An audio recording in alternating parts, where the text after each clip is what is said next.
नमस्कार, आप देख रहे हैं न्यूज इंडिया। आपके साथ मैं हूं अभिषेक। संसद के मॉनसून सत्र की तारीख का ऐलान हो गया है। संसदीय मामलों की कैबिनेट कमेटी की बैठक में आज संसद के मॉनसून सत्र पर मुहर लग गई। 20 जुलाई से मॉनसून सत्र का आगाज होगा, जो 11 अगस्त तक चलेगा। मोदी सरकार 2.0 का ये अंतिम मॉनसून सत्र है। ऐसे में सरकार इस सत्र में आगामी लोकसभा चुनाव और इस साल होने वाले विधानसभा चुनाव को देखते हुए कुछ बड़े फैसले लेने के मूड में है। मॉनसून सत्र में मोदी सरकार समान नागरिक संहिता को लेकर बिल पेश कर सकती है। पीएम मोदी के हाल ही में यूसीसी को लेकर दिए बयान के बाद इसे लेकर अटकलें तेज हो गई। 27 जून को पीएम मोदी ने भोपाल में कहा था कि जब घर में 2 कानून होने से घर नहीं चल सकता, तो दोहरी व्यवस्था से देश कैसे चलेगा। पीएम मोदी के बयान को यूसीसी के पक्ष में पिच तैयार करना समझा जा रहा है, क्योंकि सरकार इसी पिच पर 2024 के रण के लिए प्रण कर चुकी है। वहीं विपक्ष भी इस मसले पर मोदी सरकार को घेरने में जुटा है। संसद सत्र के पहले कांग्रेस भी अपनी तैयारियों में जुट गई। सोनिया गांधी की अध्यक्षता में कांग्रेस की अहम बैठक भी होने वाली है। यूसीसी पर पीएम मोदी के बयान के बाद से ही कांग्रेस केंद्र पर हमलावर है। आज चर्चा इसी मसले पर करेंगे कि यूसीसी वाला मॉनसून सत्र कैसा होगा। तो चलिए इसी पे चर्चा करेंगे। हमारे साथ एक गेस्ट पैनल है, पहले उनका परिचय करवा दूं। हमारे साथ विजय कौशिक जी जुड़ रहे हैं, जो कि कांग्रेस नेता है। विजय जी, बहुत स्वागत है आपका न्यूज इंडिया पर। खेमचंद शर्मा जी हमारे साथ हैं, प्रवक्ता हैं बीजेपी के। खेमचंद जी, आपका भी बहुत स्वागत है। साथ ही मुफ्ती कासमी जी हमारे साथ हैं, मुस्लिम स्कॉलर हैं। सर, आपका भी बहुत स्वागत है न्यूज इंडिया पर। और डॉक्टर सुनील कौशिक जी हमारे साथ हैं, सीनियर जर्नलिस्ट हैं। सर, आपका भी बहुत स्वागत है न्यूज इंडिया पर। मॉनसून सत्र 20 जुलाई से शुरू हो रहा है। यूसीसी वाला मॉनसून सत्र हम इसलिए कह रहे हैं क्योंकि यूसीसी को लेकर के बहुत ज्यादा चर्चाएं होने लगी है जब प्रधानमंत्री ने बयान दिया है। सबसे पहले एक एक कमेंट मैं आप सभी से चाहूंगा। खेमचंद जी, शुरुआत आप ही से करूंगा। क्या ये सत्र यूसीसी वाला होने जा रहा है? देखिए, यूसीसी आज के समय की मांग है, बहुत जरूरी है। देश के इंटीग्रेशन के लिए बहुत जरूरी है, हमारी माइनॉरिटी महिलाओं के लिए बहुत जरूरी है। ये डिमांड ना सिर्फ हिंदुओं की है, भारतीय जनता पार्टी के, बल्कि करोड़ों मुस्लिम बहनों की भी है कि यूसीसी आना चाहिए। हमारे पास भी अधिकार रहे, जब हम तलाक लें तो हमें भी संपत्ति मिले, और हम भी 4-4 और औरतों के साथ ना रहें, हमारा पति भी एक शादी करे, हम भी बराबर की जिंदगी के साथ जिए, हम भी आधुनिक जो भारत है उसके साथ जिए, ना कि हमें हलाला करवाना पड़े। तो ये यूसीसी है, यूनिफॉर्मिटी लाएगा, सबको एम्पावर करेगा, सबको समान करेगा। इसीलिए आज के समय की जरूरत है, आना चाहिए, जरूर आएगा और ये भारत को एम्पावर करेगा, भारत को आगे ले जाएगा। ठीक है, मैंने आपसे चर्चा की शुरुआत यूसीसी को लेकर की थी। आपने हिंदू मुस्लिम की बात, मैंने हिंदू मुस्लिम की बात नहीं, मैंने यूसीसी का ये आपका क्या आधार है? आप बोलेंगे यूसीसी किस लिए आ रहा है? हिंदुओं के लिए कानून है, मुस्लिमों के लिए पर्सनल लॉ है। हाँ। जो 2 कानून है, वो 2 कानून को एक करना है, इसलिए तो ये बोलना जरूरी था। या हिंदू मुसलमान की मैं मुसलमानों पर आरोप लगा रहा हूँ? बिल्कुल नहीं। हम बहनों को एम्पावर करना चाहते हैं, एम्पावरमेंट के लिए कानून है। यूसीसी एम्पावर करेगा, इंटीग्रेट करेगा, ये जरूरी है, इसलिए यूसीसी। विजय कौशिक जी, पहला कमेंट। देखिए, बेरोजगारी को मिटाना कोई जरूरी नहीं है भाजपा के लिए, महंगाई को हटाना कोई जरूरी नहीं है, इस देश को विदेशी कर्ज से मुक्त करना कोई जरूरी नहीं है, विदेश व्यापार घाटे को खत्म करना कोई जरूरी नहीं है, इस देश की गरीब जनता को महंगाई के बोझ तले मरने के लिए छोड़ देना और उन्हें बचाना कोई जरूरी नहीं है भाजपा के लिए। इनके लिए जरूरी है तो केवल यूसीसी जरूरी है, क्योंकि इसके माध्यम से मुसलमानों को आसानी से भड़काएंगे, फिर हिंदू मुस्लिम को भिड़ाएंगे, फिर राजनीतिक रोटियां 2024 की जो तैयारियां किए बैठे हैं उसको करने में ये लोग जुट जाएंगे। मणिपुर चल रहा है, लेकिन मोदी जी को वहां की चिंता ना होकर मध्य प्रदेश के चुनावों की चिंता है। ये सब चुनावी खेल है जिसमें निकल रहा जनता का तेल है। तो ये जो जनता का जो तेल निकल रहा है, यानी कांग्रेस के अनुसार यूसीसी की जरूरत नहीं है, तो भाजपा भस्म हो जाएगी। कांग्रेस के अनुसार यूसीसी की जरूरत नहीं है देश को। देखिए, बात कांग्रेस की नहीं है, बात यह है कि विधि आयोग को जब सरकार ने प्रस्ताव भेजा था तो विधि आयोग ने भी कहा था कि भाई इससे संबंधित कानून पहले से जो बने हुए हैं वो पर्याप्त है, अलग से किसी उसकी जरूरत नहीं है। अगर आप देश में एक कानून की बात करते हैं, एक व्यवस्था की बात करते हैं, तो देश में फिर आपको आरक्षण पर भी स्थिति स्पष्ट करनी होगी, आर्थिक मोर्चे पर भी स्पष्ट करनी होगी कि देश के करोड़ों लोगों का पैसा चंद पूंजीपतियों की जेब में कैसे चला गया। तो वहां तो आप समानता की बात नहीं करते, केवल शादी विवाह के मामले में आप समानता की बात कर रहे हैं। नहीं तो मैं ये पूछ रहा कि यूसीसी की जरूरत नहीं है, आपके अनुसार, कांग्रेस के अनुसार यूसीसी की जरूरत नहीं है। मैं ये जानना चाह रहा हूँ, क्योंकि आपने कहा कि बेरोजगारी, महंगाई ये जरूरी नहीं है बीजेपी के लिए, ठीक है वो जरूरी नहीं है, लेकिन क्या यूसीसी जरूरी है देश के लिए या नहीं? हाँ, मैं कांग्रेस की तरफ से, बिल्कुल सही कह रहे हैं, मैं कांग्रेस पार्टी की तरफ से स्पष्ट कर दूं कि हमारे लिए इससे पहले जो जरूरी मुद्दे हैं हम उन पर काम करना चाहते हैं। ठीक है, यूसीसी बात की बात है, पहले और भी जरूरी चीजें। ठीक है, ठीक है। मुफ्ती शमून कासमी जी, पहला कमेंट आपसे चाहेंगे, क्या यूसीसी जरूरी है या नहीं? देखिए, यूसीसी अगर ना आए तो परेशानी क्या है भाई? जो लोग अगर यूसीसी आ रहा है तो यूसीसी के आने में क्या दिक्कत है? देश के अंदर इक्वलिटी हो, भाईचारा हो और सबके लिए समान कानून हो, तो इसका मतलब ये नहीं है। मैं आपको जिक्र करना चाहूँगा उत्तराखंड का, कि वहाँ के मुख्यमंत्री श्री पुष्कर सिंह धामी जी ने एक ड्राफ्ट लेकर के आए हैं और वो ड्राफ्ट हमने देखा है, बहुत अच्छा एक ड्राफ्ट है। उसमें कुछ चीज़ें ऐसी हैं कि जिसके ऊपर ये कहा गया है कि वो सबके लिए इक्वलिटी के साथ में मामला होगा। तो मैं समझता हूँ कि ये मुद्दा मुसलमानों का नहीं है और मुसलमानों को ना इस पे चिंतित होना चाहिए और ना मुसलमानों को कोई भ्रम में रहना चाहिए। देश के प्रधानमंत्री ने जो बात कही है, हम तो इससे पहले ये बात कह रहे हैं और प्रधानमंत्री जी ने ये बात कह करके स्पष्ट कर दिया है कि भाई यूसीसी किसी के खिलाफ नहीं है और ना ही किसी धर्म के खिलाफ है। हमारी किसी पूजा पद्धति पर या हमारी इबादत पर कोई फर्क नहीं पड़ने वाला है। तो इसलिए मैंने जैसे अभी उत्तराखंड का जिक्र किया है कि श्री पुष्कर सिंह धामी जी ने जो ड्राफ्ट लेके वो आए हैं, उसमें 2-3 मुद्दे इस तरह के हैं और अगर उसके ऊपर विस्तार से बात होगी तो मैं समझता हूं तो कि वो ड्राफ्ट बहुत ही, इस बार का जो मानसून सत्र है, उम्मीद ये की जाए कि सरकार को लाना चाहिए ये बिल? हाँ, मतलब सरकार को, इसके लिए सरकार जो है वो स्वतंत्र है कि सरकार जिस चीज को ज्यादा अच्छा समझती है और देश के अंदर अगर यूसीसी के आने से इक्वलिटी होती है, भाईचारा बनता है और हमारे समान नागरिक कानून हमारे लिए बनता है, तो उसमें मैं समझता हूं कि इसमें जो है किसी को राजनीति करने की जरूरत नहीं है। और कांग्रेस ने तो 60 साल के अंदर यही काम किया है कि मुसलमानों को सबसे ज्यादा अगर ये हुआ तो उन्हें इमोशनल बनाया है। भाई आज हमें देखने की जरूरत, मैं आपको यूसीसी के बारे में ये बात कहना चाहूंगा, जो पढ़े लिखे मुसलमान हैं वो इसके ऊपर संज्ञान लेंगे कि ये 2 चीजें हैं। एक तो वो है जो इस्लाम ने, यानी हजरत मोहम्मद साहब जिस चीज को लेकर के आए हैं और उन्होंने उसे विस्तार से ला करके रखा है समाज के अंदर, और उन्होंने समाज के अंदर जो भलाई के काम किए वो किसी किसी समुदाय के लिए नहीं है, किसी एक धर्म के लिए नहीं है। मुसलमानों को तो ये बताने का मौका है कि वो आए और इन तमाम बातों को बताएं। और नहीं। आप सुन लीजिए, पहले जो मैं बात कर रहा हूँ आपको नहीं कह रहा हूँ, मैं बता रहा हूँ, बात निकलेगी तो बहुत दूर तक जाएगी। हमारी पार्टी पर आरोप, अरे आपकी पार्टी तो आरोपों से घिरी हुई है भाई। तो मुसलमानों के तुष्टीकरण 60 साल में किसने किया है? 60 साल में क्या बीजेपी की सरकार थी? मैं आपसे सवाल में, मेरी बात सुनिए, मुसलमानों को जो वर्गलाया जा रहा है, जो उन्हें भ्रमित किया जा रहा है और मुद्दा सिर्फ मुसलमानों का बना के पेश कर रहे हैं आप, तो ये वोट बैंक की राजनीति तो करते आए हैं आपने वोट बैंक की राजनीति तो की है और कोई काम नहीं किया आपने कोई और काम नहीं किया। कोई दिक्कत नहीं, आपने, अरे आपको क्या दिक्कत होगी? आपने तो 60 साल में मुसलमानों का वो हाल किया है कि आज ना वो बेचारे दीन के रहे ना दुनिया के रहे। आपने कहां ला करके छोड़ा है? 60 साल में आपने तुष्टीकरण किया, बीजेपी से और आरएसएस से डराते रहे। हम तो आज मुसलमानों से ये कह रहे हैं कि ये मौका आया है आपका, कि आपके पास मौका है कि आप अपनी दूरियों को कम करिए। हम ये देख रहे हैं कि देश दंगा मुक्त है और जहां भाजपा की सरकारें हैं वहां दंगे नहीं हो रहे हैं, और आपकी सरकारों में तो इतने दंगे हुए हैं भाई कि उनकी गिनती गिनना ही मुश्किल हो जाएगा।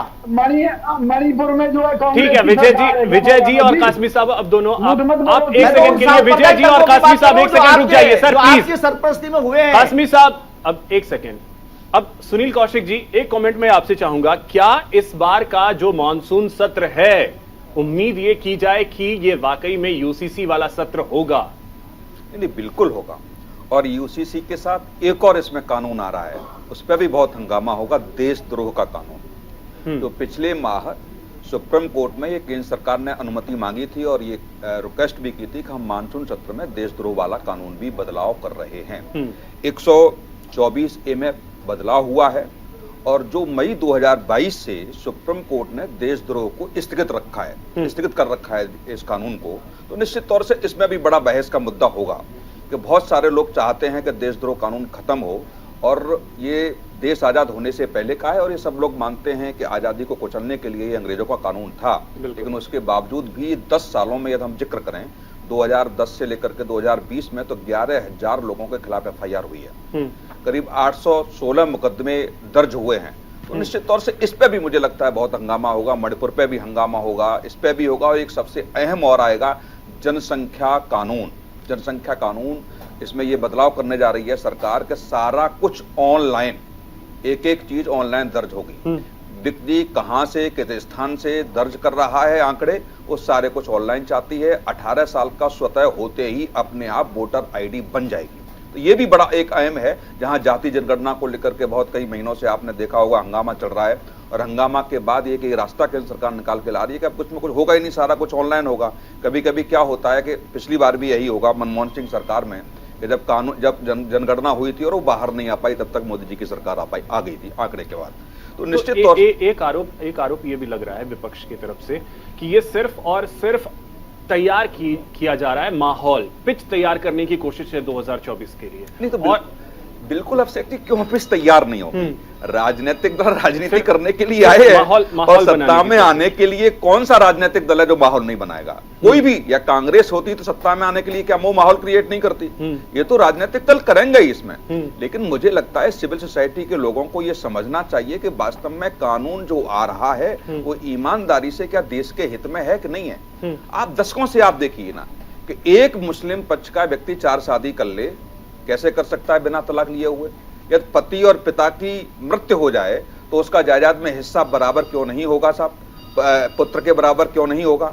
ये है। दूसरा क्रिश्चियन में भी है, क्रिश्चियन का भी आ रहा है कि यदि कोई क्रिश्चियन समुदाय में चर्चा जो है यूसीसी को लेकर के सिर्फ हिंदू मुस्लिम पे आके क्यों रुक जाती है? इसमें जैन है, इसमें बुद्धिस्ट हैं, इसमें दूसरे समुदाय के लोग भी है, तो उनकी चर्चा नहीं होती है, सीधे मुस्लिम और हिंदू वहां तक आकर के संकीर्णता क्यों? देखो आपसेक जी, ये राजनीति है। यदि हिंदू मुस्लिम नहीं होगा तो अभी आप देख रहे थे ना कि यदि मुस्लिम स्कॉलर कुछ कह रहे हैं तो कांग्रेस के प्रवक्ता महोदय थोड़े से भड़क रहे थे। बीजेपी के प्रवक्ता जी ने भी वहीं से शुरुआत की मुसलमानों पर कटाक्ष करते हुए कि नहीं साहब ऐसा है।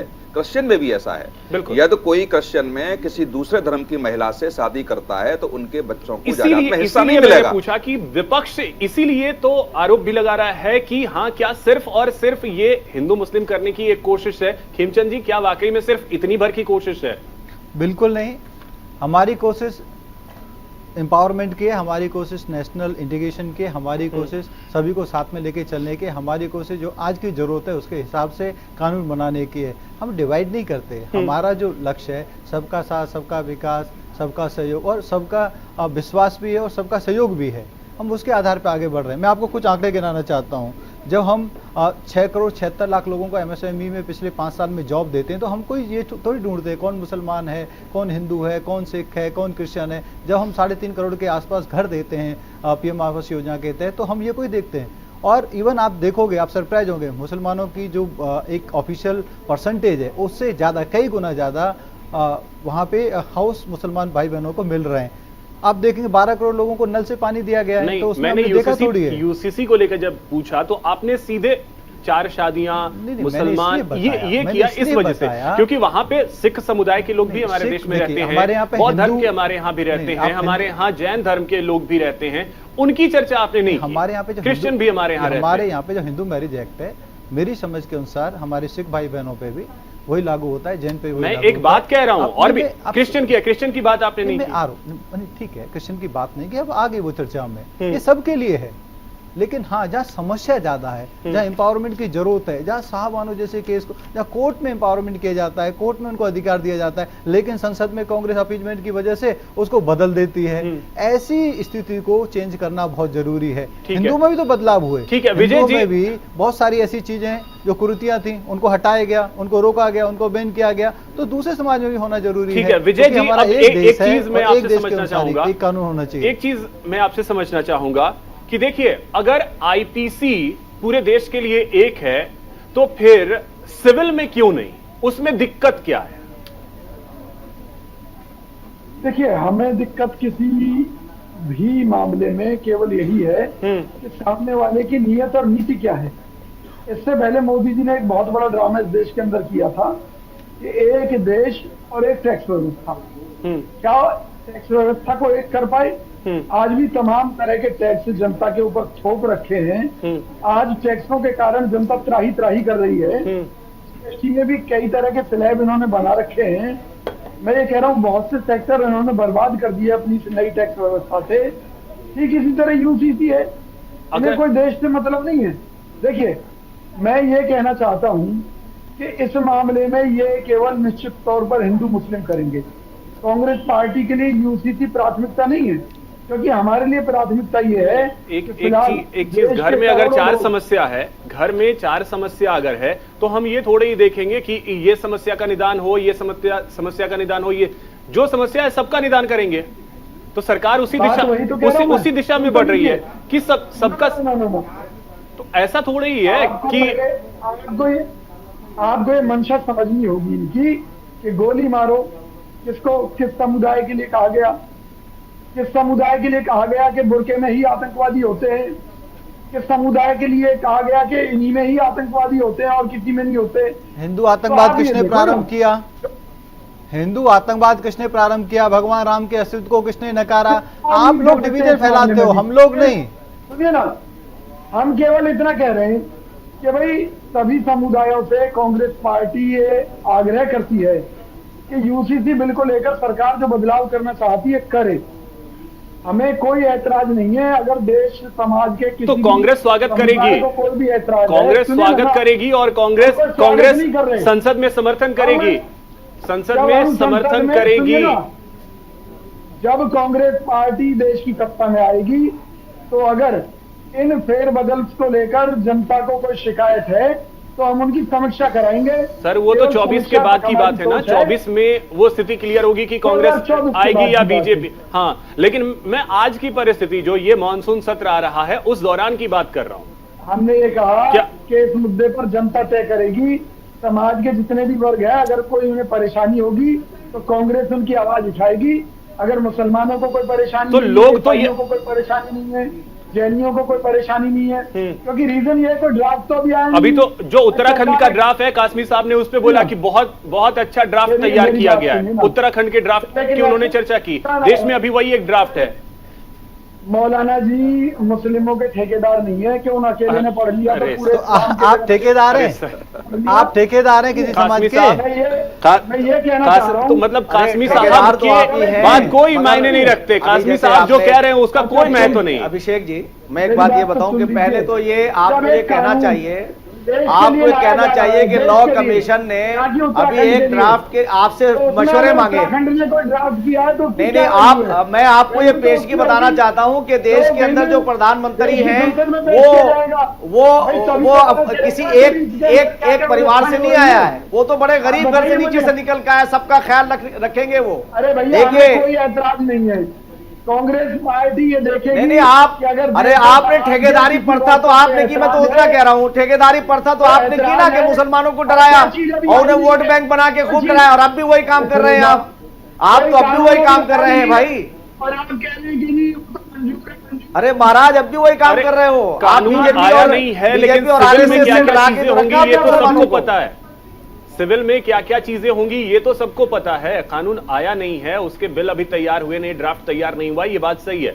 लेकिन सिविल में क्या क्या चीजें हैं ये तो सबको पता है। हमने बड़ा सीधा सा कह दिया, अगर इस बिल के आने के बाद में किसी समुदाय को कोई दिक्कत होगी तो निश्चित तौर पर कांग्रेस पार्टी उनकी आवाज उठाएगी। ये कैसे? देखिए, ड्राफ्ट जो सर जो, अच्छा ठीक है सर, वो तो बार बार कह रहा हूं 2024 के बाद, 2024 में क्या होगा वो वक्त बताएगा। लेकिन जो ड्राफ्ट की बात है, ड्राफ्ट तो राय मशवरे से ही तैयार होगा, इससे तो तैयार नहीं होगा। खेमचंद जी क्या खुद ऐसे ही ड्राफ्ट तैयार कर लेंगे घर में बैठ के? ये देखिए, समझना नहीं चाहते, अफवाह फैलाना चाहते हैं। कासमी साहब आ रहा हूं आपके पास आ रहा हूं। खेमचंद जी ऐसे ही घर में बैठ के ड्राफ्ट तैयार कर लेंगे। ख्याल आया दिमाग में कि ये होना चाहिए, ड्राफ्ट में ये तैयार हो गया। देखिए, कांग्रेसी अफवाह फैलाने में माहिर हैं और देश को बदनाम करने में, समाज को बदनाम करने में माहिर हैं। ड्राफ्ट आया है, सबकी सलाह ली जा रही है, आप भी अपनी सलाह दो, लेकिन ये तो अफवाह फैलाने में विश्वास रखते हैं। अभी से विरोध करना शुरू कर रहे हैं, अभी से ये बताते नहीं कि आपको नुकसान क्या है, आपको परेशानी क्या है, आप क्यों सभी बहनों को साबानो बना के रखना चाहते हो, आप क्यों करोड़ों बहनों को एम्पावरमेंट नहीं होने देना चाहते, क्यों उनको मौजूद होने नहीं देना चाहते, क्यों उनको हक नहीं देना चाहते? क्योंकि आपकी मानसिकता अपीजमेंट की है, आप कट्टरपंथियों के दबाव में काम करते हो, आप एक विशेष वर्ग और विशेष समूह के लिए काम करते हो, आप पूरे समाज के लिए काम नहीं करते। अगर आप अपीजमेंट को छोड़ दो, समग्रता के साथ सोचो, देश के लिए सोचो।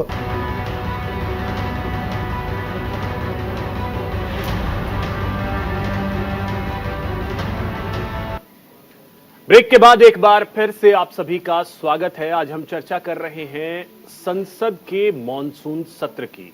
20 जुलाई से इसकी शुरुआत हो रही है और पूरे देश में चर्चा इस समय यूसीसी को लेकर हो रही है कि क्या इस बार सरकार यूसीसी को लेकर बिल ला सकती है। कासमी साहब, ब्रेक पर जाने से पहले मैंने कहा था कि ब्रेक पर से जैसे ही लौटेंगे मैं सीधे आपके पास आऊंगा, आप ही के पास आ रहा हूं। क्या यूसीसी को लेकर अफवाह फैलाई जा रही है, ये हकीकत है?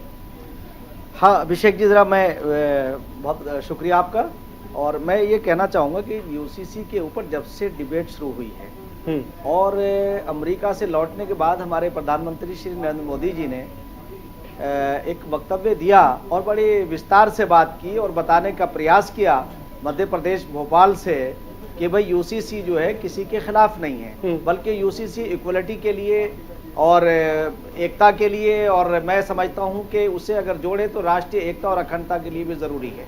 मगर मैं इसमें ये बात कहना चाहूँगा कि जो लोग ये बात कहें यूसीसी, जैसे अभी बहुत सारे लोगों ने इस्लाम के जो फंडामेंटल जो राइट्स हैं या उनके जो लॉ हैं, जो लॉज हैं, उसका गलत इस्तेमाल किया। किसने किया? मुस्लिम समाज के लोगों ही ने किया। जैसे अभी बार बार एक बात आती है, जो हलाले का कंसेप्ट है ही नहीं, और हलाला क्या है मैं आज स्पष्ट करना चाहता हूं। वो सिर्फ ये था कि जैसे किसी ने अपनी पत्नी को छोड़ दिया और उसने किसी और जगह जाकर के शादी कर ली, यानी विवाह कर लिया, उसके बाद उसने छोड़ दिया या वो फौत या डेथ हो गई, तो सिर्फ ये कहा गया कि आप अपने साबिका जो पिछला आपका पति है, आप उसके साथ आप मिल सकते हैं, यानी फिर से आप विवाह कर सकते हैं।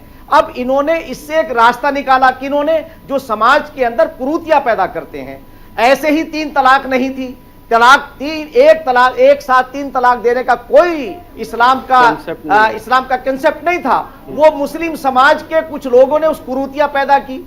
अब मैं एक बात ये कहना चाहता हूं कि इसी हिसाब से अगर आप कासमी साहब, ये अगर भ्रांतियां फैली हैं, नहीं ये भ्रांतियां और ये भ्रम, इसी में ऐड कर रहा हूं, ये भ्रांतियां और भ्रम हैं, तो फिर वो दूर कैसे होगा? और यूसीसी अगर आता है तो लोग उसे फिर एक्सेप्ट कैसे करेंगे? मैं वही बात आपके जरिए से कहना चाह रहा हूं। बहुत अहम बात और अहम पैगाम में मुसलमानों तक और भारत के लोगों तक ये बात पहुंचाना चाह रहा हूं कि भारत के प्रधानमंत्री श्री नरेंद्र मोदी जी वो बहुत नीचे से निकल कर के आए, उनकी कोई राजनीतिक बैकग्राउंड नहीं है, और एक साधारण इंसान आकर के देश के अंदर रिफॉर्म करना चाहता है, देश के लोगों को इक्वलिटी के अंदर इक्वलिटी उनमें लाना चाहता है। तो मैं समझता हूं कि इसमें भारत के लोगों को ये चाहिए कि वो उनकी बातों का संज्ञान लें और भारत के मुसलमानों को, खासतौर से मैं विद्वानों का आह्वान करना चाहता हूं कि उन्हें इन तमाम बारीकियों पर सोचना चाहिए कि हजरत मोहम्मद साहब सल्लल्लाहु अलैहि वसल्लम जो लेकर के आए हैं और उन्होंने जो पैगामात दिए थे या जिस तरह से उन्होंने अपने जमाने में रिफॉर्म किया है,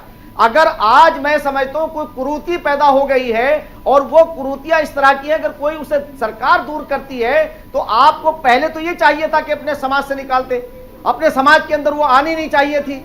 आज अगर यूसीसी के बारे में जो आज प्रधानमंत्री जी ने ये कहा कि भाई एक ड्राफ्ट जो है, 1 मिनट पूरी कर दूंगा, लॉ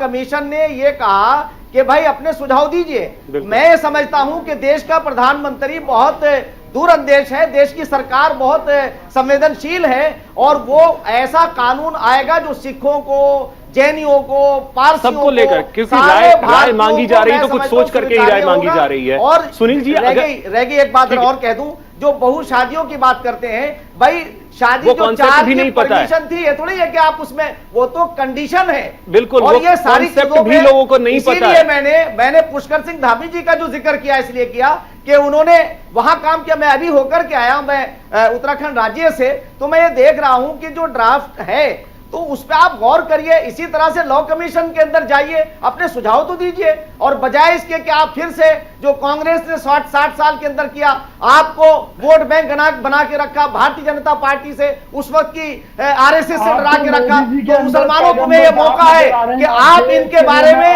इनके 60 साल को देखिए, और आज 9 साल प्रधानमंत्री के देखिए, कहीं कोई भेदभाव नहीं है, कहीं कोई भेदभाव नहीं है। अरे भैया, इतने दंगे हुए हैं कि शहर गिनते गिनते थक जाओगे, और सब कांग्रेस के कार्यकाल के अंदर हुए। हम कब कह रहे हैं, हमने तो मुसलमानों ने आपको आपके पेटियां भर भर के वोट दिया, और आपने वोट बैंक बना के रखा। आज हिंदू मुस्लिम दंगे नहीं हो रहे कहीं, पूरा भारत दंगा मुक्त है। इसीलिए मुसलमान जो आगे बढ़ रहा है, दंगा मुक्त है भारत। तरह रिफॉर्म कर रहे हैं मोदी जी। नहीं, हाँ, मैं तो इसलिए कह रहा हूं ना कि आप लोग तो राजा महाराजाओं से आपका ताल्लुक है। वो तो एक साधारण घर से आया निकल करके, साधारण घर से, कोई राजनीतिक बैकग्राउंड नहीं है, और निडर होकर काम कर रहे हैं। और ऐसा ही विजन वाला प्रधानमंत्री चाहिए था हमें, ऐसे ही मुख्यमंत्री हमें चाहिए जो अच्छा काम करे, हमारे देश के अंदर इक्वलिटी आए, राष्ट्र की एकता और अखंडता मजबूत हो। आपके जमाने के अंदर आपको 60 साल मिले हैं, आपने राष्ट्रीय एकता और अखंडता को कमजोर किया है। ये सारी दुनिया कह रही है इस बात को। आज मैं इसलिए नहीं कह रहा हूं कि मैं प्रधानमंत्री की तारीफ इसलिए नहीं कर ठीक रहा है हूं। कासमी साहब और विजय जी, काम एक कर रहे सेकंड। हैं। अब कासमी साहब ठीक है। अब सुनील जी, एक चीज मैं आपसे समझना चाहूंगा कि देखिए, ड्राफ्ट अभी तैयार है नहीं, चीजें अभी कुछ हुई नहीं है, सिर्फ और सिर्फ एक बयान प्रधानमंत्री ने दिया और लॉ कमीशन ने सुझाव मांगे। आप सुझाव देने की बजाय अगर ये शंका पैदा करें कि इसकी वजह से ये हो जाएगा, इसकी वजह से ये हो जाएगा, इसकी वजह से वो हो जाएगा, तो ये तो वाकई में वो स्थिति बन रही है कि अफवाह फैलाने की कोशिश है, भ्रम फैलाने की कोशिश है। अभी तो ना ड्राफ्ट बना है, कुछ हुआ नहीं है। जैसे वो एनआरसी को लेकर के चीजें हो रही थी, वही वाली परिस्थिति। देखो अभिषेक जी, उत्तराखंड में ड्राफ्ट तैयार है, 2 समितियां वहां बनाई मुख्यमंत्री जी ने जी, एक विशेषज्ञ समिति और एक उप समिति।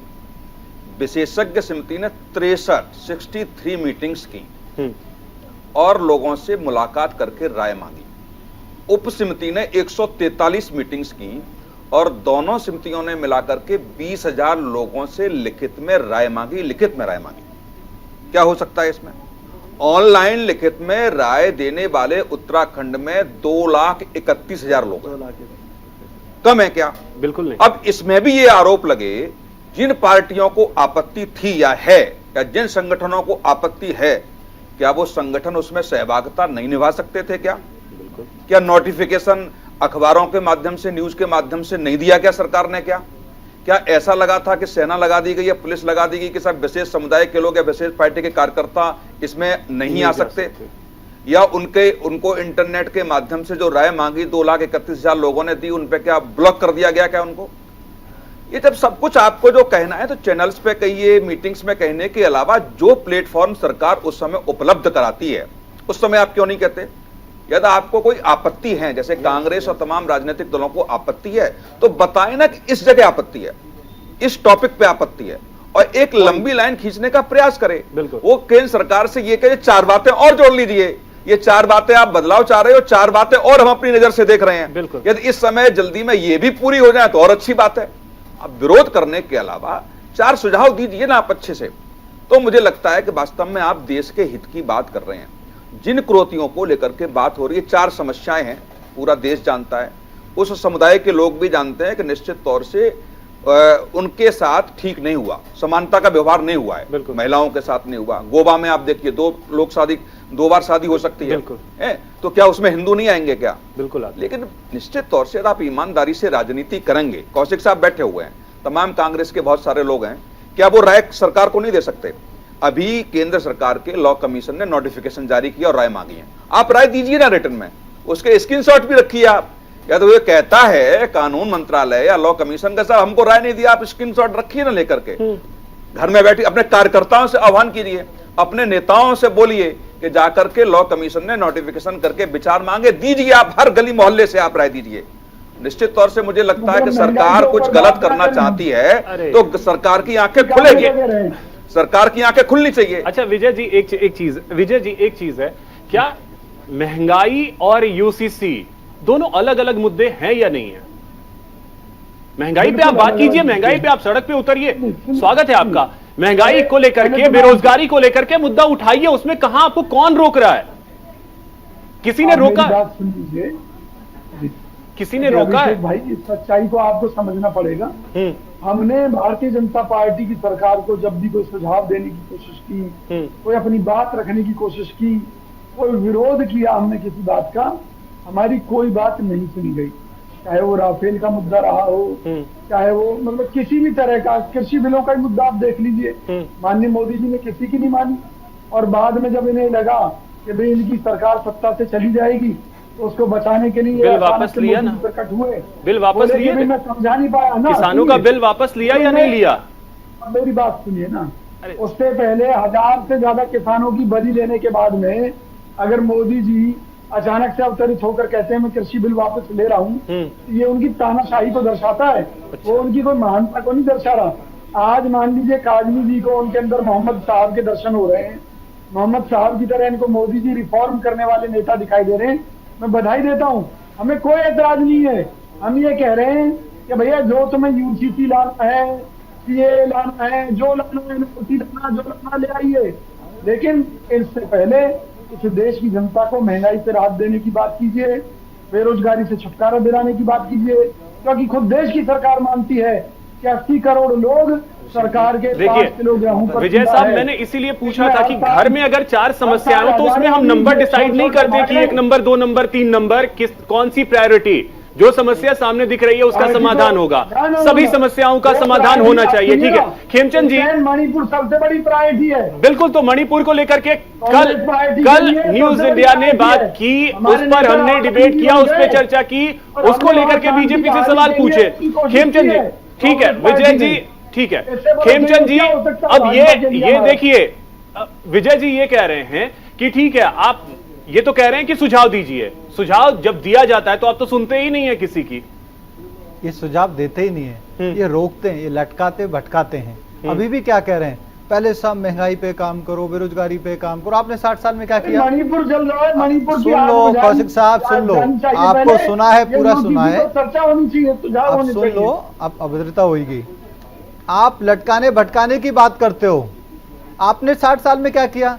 आप कंपेयर करें यूपीए वर्सेस एनडीए, हमारी महंगाई ऑन एन एवरेज आपसे कम है। आप कंपेयर करें भारत की महंगाई और विश्व की अन्य अर्थव्यवस्थाओं की महंगाई, आप कंपेयर करें भारत की महंगाई और हमारे पड़ोसियों की महंगाई, आपको पता चलेगा भारत की अर्थव्यवस्था आज ब्राइट स्पॉट है। विश्व की सारी संस्था कह रही है कि भारत ही सिर्फ इसमें ब्राइट स्पॉट दिखाई दे रहा है। भारत की इकोनॉमी मजबूती से आगे बढ़ रही है, भारत ही मजबूती से आगे बढ़ रहा है, क्योंकि यहाँ पे मजबूत सरकार है, देश के लिए सोचने वाली सरकार है, एम्पावरमेंट करने वाली सरकार है। आप कंपेयर करो, मैं आपको चैलेंज करता हूं, आपको मुंह की खानी पड़ेगी। आज हम एम्पावर कर रहे हैं, का सुनना तो चाहिए, विपक्ष की आप सुन रहे हैं, हम सुनने के लिए तो सुझाव मांग रहे हैं, ये सुनाना नहीं चाहते, ये हंगामा करना चाहते हैं। हंगामा करना ही इनका मकसद है। इनका मकसद सजेशन देना नहीं है, इनका मकसद सहयोग करना नहीं है, इनका मकसद है हंगामा करो, लटकाओ, भटकाओ। आदरणीय प्राइम मिनिस्टर मोदी जी काम कैसे कर रहे हैं, क्यों देश आगे बढ़ रहा है, क्यों समस्याओं का सॉल्यूशन हो रहा है, इनको दुख होता है। ये वो हैं जो साहबानों के अधिकार को खा गए। ये नहीं चाहते करोड़ों बहनों को अधिकार मिले, ये नहीं चाहते कि करोड़ों बहनें एम्पावर हो, ये नहीं चाहते उनको अधिकार मिले, उनको 4 और औरतों के साथ न रहना पड़े, वो भी अकेली वाइफ बन के इज्जत के साथ अपने घर में अधिकार के साथ रहें। ये नहीं चाहते। ये साहबानों के अधिकार को खाके ये करोड़ों बहनों के अधिकारों को इन्होंने सालों पहले भी हनन किया, आज भी वही करना चाहते हैं। और अफवाह कैसी कैसी फैला रहे हैं, कह रहे हैं इसमें रिजर्वेशन खत्म हो जाएगा। कह रहे हैं कि हमने किसान बिल पे, बाकी और भी बहुत सारी, दूसरा नाम उन्होंने नहीं लिया, बाकी चीजों पे सजेशन उन्होंने दिया, आपने लिया ही नहीं सजेशन। उन्होंने कोई भी सकारात्मक सजेशन दिया ही नहीं। किसान बिल के बारे में हम सब जानते हैं, आप तो लटकाते हैं। क्या कांग्रेस ने किया और विदेशों में जाके किस तरीके की ये बातें करते हैं, झूठ बोलते हैं। सोरोस एक बिलियनरीज है, विजय जी, आप तो सुझाव देते नहीं है, बस लटकाते हैं, तो लटका उसका एक पूरा इकोसिस्टम है, उस इकोसिस्टम के साथ मिलके देश को बदनाम करने की विजय जी, आप तो करते सिर्फ हैं। लटकाते हैं और ये सरकार लटकाने वाली नहीं है, ये कह रहे हैं खेमचंद। अभिषेक जी, ये सरकार तो लोगों को लटकाने में लगी हुई है। जो विपक्षी पार्टी का नेता बोलता है उसी को लटका देती है सीबीआई। नहीं, क्योंकि कुछ देखिए, अभी जो बयान आए हैं उसमें एक सेकंड बस ये कह रहा, विपक्षी पार्टियों में कई विपक्षी पार्टियां जो हैं यूसीसी के समर्थन में हैं। खुद कांग्रेस के हिमाचल के मिनिस्टर ने बोला है। जो पटना में बैठक हुई थी उसमें यूसीसी पे कांग्रेस का सुझाव क्या है, बता दीजिए मंच पे, क्या सुझाव है आपका इस पे? अच्छा, मैं अभी उसका जवाब दे रहा हूँ जी।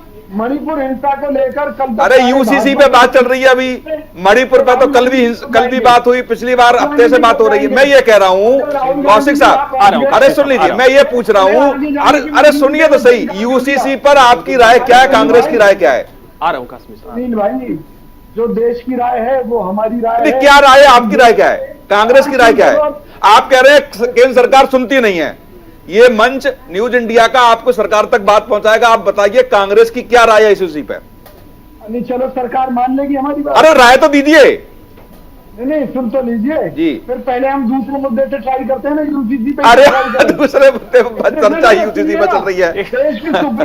विजय जी ठीक है, देखिए सुप्रीम कोर्ट ने देखिए बताएंगे नहीं, क्योंकि कुछ है नहीं, बताएंगे नहीं, लटकाने का काम है। मणिपुर को लेकर के आप खराब है इनकी। विजय जी, आप मणिपुर को लेकर सुझाव देंगे? मणिपुर को लेकर के कल ही मैंने खुद चर्चा की है और कांग्रेस के सहयोगी उन्होंने सुझाव दिए। ठीक है, अब देखिए इसीलिए है कि सुझाव आप दे नहीं रहे हैं, ये बीजेपी का आरोप है, आपका आरोप है कि वो सुनते नहीं है। तो क्या बैठक बुला लीजिए यूसीसी के मुद्दे? अरे सर, लॉ कमीशन उसके लिए नोटिफिकेशन दे चुका है, आप सुझाव तो दीजिए। सर्वदलीय बैठक की क्या जरूरत है इसमें? लॉ का मैं सुन ही रहा हूं सर, बैठक भी होगी, पहले सजेशन तो दे दो। जानकारी में होनी चाहिए कि जब आप किसी महत्वपूर्ण मुद्दे पर कानून लेकर आ रहे हैं तो आप विपक्षी दलों को विश्वास में लीजिए, उनसे बात कीजिए। ये सरकार का नैतिक फर्ज है। जब कांग्रेस पार्टी सत्ता में भाई, अब पूरे देश से चलिए ठीक है, कांग्रेस ठीक है। बाहर है, आप काश्मीर साहब, मैं आपके पास आ रहा हूं। काश्मीर साहब कुछ बोलना चाह रहे थे, पहले बोलिए काश्मीर साहब। मैं तो बोलना क्या चाह रहा था, यही देश को एक संदेश देना चाहता हूं कि भारत के लोगों, आज भारत का प्रधानमंत्री जो है वो चुना हुआ है। जैसे हमारे भाई कह रहे थे कांग्रेसी कि वो उन्हें भारत की जनता ने प्रचंड बहुमत देकर के चुन के भेजा है। आप अगर तानाशाह के शब्द इस्तेमाल करेंगे तो ये गैर लोकतांत्रिक है, ये गैर लोकतांत्रिक है। सुनिए, पहले बात सुनिए, एक मिनट। अब फिर बीच में अगर आप मैं अरे जब मैं बोलूंगा तो फिर बोल नहीं पाएंगे आप ये समझते हैं कि हम बोलना नहीं जानते? आप खामोशी के साथ बात सुनिए, बात पूरी करने दीजिए। अभी आप जो आपने वहां जो बोला है उसका अब जवाब सुनिए। हाँ, देश की जनता ने मोदी को प्रधानमंत्री बनाया है और इसमें हिंदू मुसलमान क्यों आपको परेशानी क्यों हो रही है? इसलिए हो रही है कि आज देश का मुसलमान बड़ी तेजी के साथ मुख्य धारा से जुड़ रहा है। अब उसका कारण मैं आपको बता दूं कि कांग्रेस के जमाने के अंदर, मुझे आप जरा कृपया आराम से बात करें, मुझे बात करने दीजिए, बात करने दीजिए। सुन लीजिए, एक मुहज्जब, एक सभ्य आदमी की ये वो नहीं होती। आप पूरी बात करने दीजिए, ऐसे न मेरी बात का पता चलेगा। बोलिए काश्मीर साहब, बोलिए जरा कृपया। आप तो पढ़े लिखे आदमी लगते हैं भाई। मेरा ये कहना है, मैं देश के मुसलमान उसी तरह उतने ही नागरिक है जितने आप और मैं। जितना प्रधानमंत्री यहाँ का नागरिक है, ऐसे मैं भी इस देश का नागरिक हूं। और इस देश को हमारे बुजुर्गों ने, हम सब ने मिलकर के इस देश को आजाद कराया। हम नहीं चाहते कि ये देश कमजोर हो। आज पूरी दुनिया के अंदर जब हमारा प्रधानमंत्री जाता तो वो किसी राजघराने के अंदर पैदा नहीं हुआ, वो कोई राजकुमार नहीं है। ये इस लोकतंत्र की देन है कि एक गरीब घर के अंदर पैदा होने वाला हमारा देश का प्रधानमंत्री है। और हम ये चाहते हैं कि देश के लोगों से, कि जैसे वो 140 करोड़ की बात करते हैं, कि देश के लोग भी 140 करोड़ प्रधानमंत्री से मोहब्बत करते हैं। और वो विजन जो उनका है, सबको एक साथ लेके चलने का, सबका साथ, सबका विकास, सबका विश्वास। अब मैं आपसे अगर कांग्रेस के 60 साल में पूछ लें, आज के आपके 60 साल और 9 साल में फर्क नजर आ जाएगा। हम 3 घंटे के अंदर जो है देहरादून से दिल्ली आ जाते हैं, और आपके दौर में सुबह से लेकर 1.5 दिन के अंदर आया करते थे। तो ये फर्क है आज के प्रधानमंत्री में कि वो विकास कर रहे हैं और बगैर किसी भेदभाव के। हिंदू और मुसलमान नहीं, हिंदू और मुसलमान नहीं, पहला नाम यह था। और यही चीज हम चाहते थे कि इस लोकतंत्र के अंदर गांधी जी ने यही सपना देखा था, यही सपना देखा था गांधी जी ने। आप हिंदू मुसलमानों की बात कर रहे हैं। अरे हम तो ये कह रहे हैं कि जो यूनिफॉर्म सिविल कोड है, ये सिर्फ मुसलमानों के लिए थोड़ा ही है, ये तो सारे भारत के लिए है। आप उसे मुसलमानों का बना के पेश कर रहे हो। इसलिए मैं आपसे कहना चाहता हूं कि आप वोट बैंक की राजनीति कर चुके हो, अब आगे नहीं चलेगी ये बात। ठीक है विजय जी और काश्मीर साहब, बीच में बोले चले जा रहे हैं। विजय जी जल्दी से 10 सेकंड में पहले सुन, विजय जी प्लीज 10 सेकंड में, काश्मीर साहब जल्दी से। नहीं, मैं सिर्फ ये कहना चाह रहा था, मैं अपनी बात पूरी कर रहा हूं कि ये जो यक्सा सिविल कोड है वो सिर्फ मुसलमानों के लिए नहीं है, भारत के लिए है, भारत के लोगों के लिए है। और हम भारतीय जो हैं एक हैं, और एक और नेक बन के जैसे हम गरीब आदमी को निकाल करके लाए हैं, ऐसे ही ये गरीब आदमी सबका कल्याण करेगा। और मुझे आशा है, मैं उम्मीद करता हूं कि अपने प्रधानमंत्री से कि वो सबके साथ, सबका साथ, सबका विकास का और विश्वास का जो उनका नारा है वो उसे क्रियान्वित कर रहे हैं। और उसका नतीजा ये कि प्रधानमंत्री जब विदेश में जाते हैं तो आप बताइए यूसीसी को लेकर के जो हिंदू मुस्लिम ये जो हो रहा है, ये तो हम सबकी इज्जत है। ये मैसेज जनता में तो जा रहा है कि ये सिर्फ और सिर्फ यूसीसी का मतलब है हिंदू मुस्लिम, ये भ्रम दूर कैसे किया जाए? देखो ये एंगल जो राजनीतिक दल पकड़ लेते हैं उसी पे बात करते हैं। मैंने गोवा का उदाहरण दिया, मैंने क्रिश्चियन का उदाहरण दिया, इस पर पार्टी बात नहीं करना चाहती कोई। वो केवल कहना चाहती है कि मुस्लिम तुष्टीकरण की राजनीति मोदी जी करना चाह रहे हैं, और यही कारण है कि 2024 के चुनाव से पहले आप एक ऐसी लाइन खींचना चाहते हो कि मुस्लिम वोट बैंक, महिलाओं का वोट बैंक आपकी तरफ चला जाए। इससे सशंकित है राजनीतिक दल, इसमें कोई दो राय नहीं है। मेरा कहना सिर्फ इतना है कि यदि लॉ कमीशन ने राय मांगी है आपसे, नोटिफिकेशन जारी किया है, तो सारे पार्टी के लोगों से तो बस मैं यही कहूंगा कि वास्तव में आप चाहते हैं कि मोदी जी गलत कर रहे हैं, केंद्र सरकार गलत डिसीजन है, तो कम से कम जाकर के राय प्रकट करें वहां पे जाकर के, उस प्लेटफॉर्म पे अपने कार्यकर्ताओं से आह्वान करें, अपने नेताओं से आह्वान करें जाकर के कि एक ऐसा अभियान चलाएं कि सरकार तक ये बातें पहुंचे कि हम नहीं चाहते हैं, चाहते हैं तो किस बदलाव के साथ चाहते हैं। तो मुझे लगता है कि हाँ, निश्चित लोकतंत्र की आप बात कर रहे हैं, केवल विरोध के लिए विरोध करेंगे तो मुझे निश्चित तौर से वो काम नहीं चलेगा।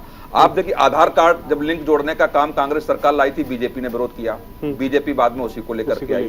जीएसटी पे बीजेपी ने विरोध किया, बाद में जीएसटी लेकर के आई। आप बीजेपी का विरोध क्यों मान गए? बीजेपी आपका विरोध क्यों मानने तैयार नहीं है?